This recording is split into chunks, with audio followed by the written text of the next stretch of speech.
Seen doesn't mean still cared for. You understood less, the quieter I got. There was a time when I didn't even need to check my phone. Around the same hour every night, a message would appear. Are you home yet? Nothing dramatic. Nothing poetic. Just 5 simple words.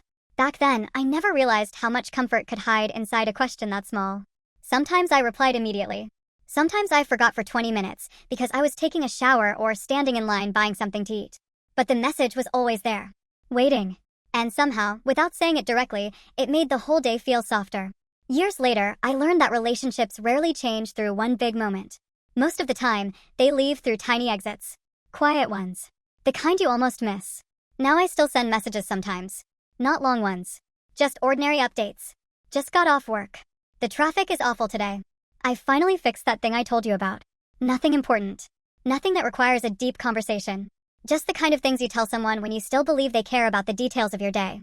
The strange part is that the replies still come. Hours later. A thumbs up. A short okay. A single word.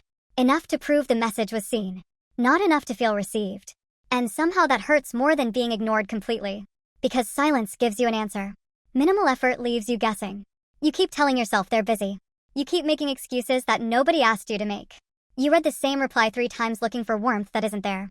You wonder if you're imagining things. You wonder if you're becoming needy. You wonder if this is simply what happens when people get comfortable. Then one evening, you notice something small. Something embarrassingly small. You unlock your phone while waiting for the elevator. No new messages. You lock it.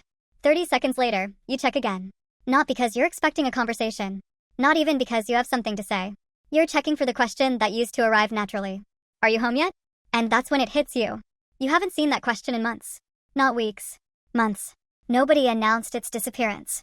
Nobody decided it out loud. It simply stopped showing up. The way certain habits die. The way favorite songs become songs you never play anymore. The way 2 people slowly stop reaching toward each other. You stand there staring at a screen that hasn't changed. The elevator door opens. You walk in. And for some reason, your chest feels heavier than it should. Because missing someone isn't always missing their presence. Sometimes it's missing the version of them that noticed things. The version that remembered. The version that cared about the boring parts. The version that asked questions without needing a reason. I think that's why the loneliness feels so confusing. You're not alone. They're technically still there. The conversation still exists. The contact name is still pinned. The photos are still saved. The replies still arrive. Yet something essential is gone. Like walking into a familiar house and realizing all the furniture is in the same place, but the warmth somehow disappeared. You can't point to exactly when it happened. You only notice it after enough evenings pass. After enough messages end without another question. After enough stories about your day remain untold because nobody seems interested enough to hear them. So eventually you start talking less. Not to punish anyone. Not to play games. You simply stop offering pieces of yourself where there is no space for them to land. You shorten your messages.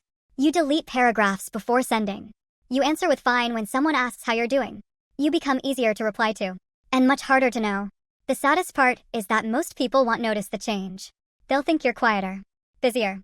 More mature, maybe. They won't realize you're carrying entire conversations that never made it out of your drafts. They won't know how many times you typed something and erased it. How many photos you almost shared. How many little stories died before reaching another person. Because at some point, everyone learns the difference between being heard and being welcomed. And once you feel that difference, it's hard to unfeel it. Some nights I still catch myself staring at an old chat. Not reading old messages. Just looking at the pattern. How questions slowly disappeared.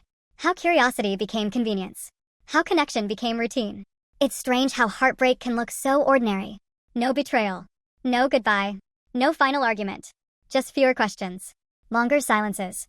And one day realizing that the person who once needed to know whether you got home safely now reads a message from the afternoon and never asks another thing. Maybe that's why certain endings linger longer than others. Because there is no scene to replay. No moment to blame. Only a collection of tiny absences. Tiny enough to ignore individually. Heavy enough to break something when combined. And sometimes, late at night, while plugging in my phone before sleep, I still glance at the screen one last time. Not expecting a confession. Not expecting an apology. Just instinctively waiting for a question that used to arrive every evening. A question so ordinary I never thought I'd miss it. Are you home yet? Funny how the smallest forms of care become the biggest things once they're gone.